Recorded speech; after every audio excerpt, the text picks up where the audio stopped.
right, Doc, how we doing? Good so far, but it's early in the morning. Ask me later. No, we're doing good. Good year. Good end of the year. So, it was a big burning question. What's that? Why do you always run so late? Oh, come on. Don't flick 'em that Why late. do you give me appointments when you can't be there on my I know. appointment time? So I'll tell you, as a group, we are very guilty of overbooking, and it's not purposeful. It's because we try to be available to our patients. That's one of our mantras. Y'all built the group on sports medicine. You've got athletes. Athlete goes down. He's got a game coming up. You know, mom and dad are worried, got a major injury, maybe their college ball. We expand that to our entire service line, you know, and whenever I'm taking care of adult athletes or I'm taking care of folks trying to get back to work, things like that. If somebody calls me, I do everything I can to get them in within 24 hours.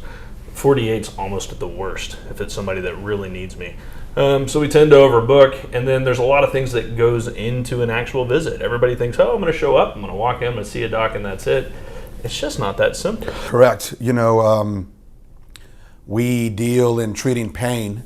And so a lot of things don't want to wait over the weekend, don't want to wait over a holiday weekend.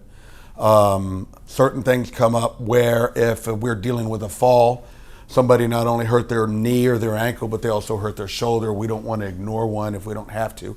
Sometimes it is hard. In fact, we try to follow a policy of trying to limit appointments to see only so many body parts because it starts to get real cumbersome and confusing. I think we confuse our patients if we give them too much information, too much to do, and so forth. But a lot of times you've got to bring people in because this is an injury that didn't exist 24 hours ago. You never know when it's broken. You never know when it's surgical. Mm-hmm. Some surgeries are more urgent than others. And you're a joint specialist, but even with arthritis, you'll have somebody have a weird injury where it may not be a major injury, but it's debilitating to them. It's hard to leave someone that is independent and lives alone and debilitated by pain, regardless of body part.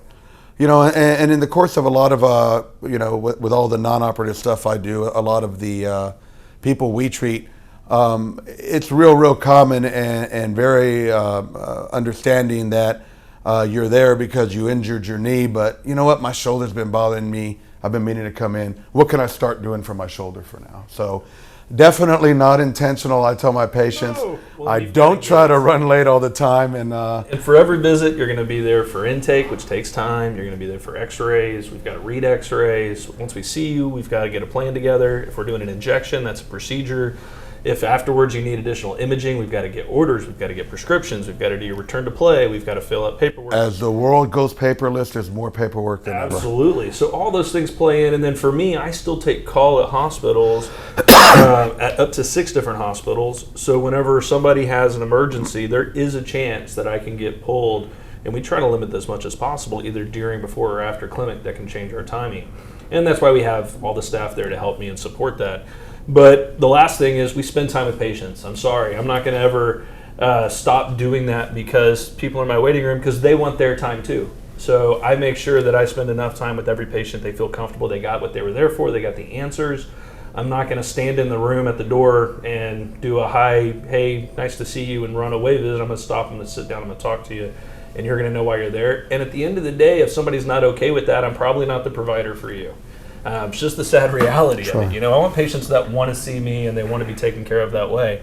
I don't want somebody who just wants a cookie cutter interaction with somebody who doesn't care. That's not me, and I'm not going to apologize to my patients for that. Try to give you the time you need. Absolutely, in the end, so. Absolutely.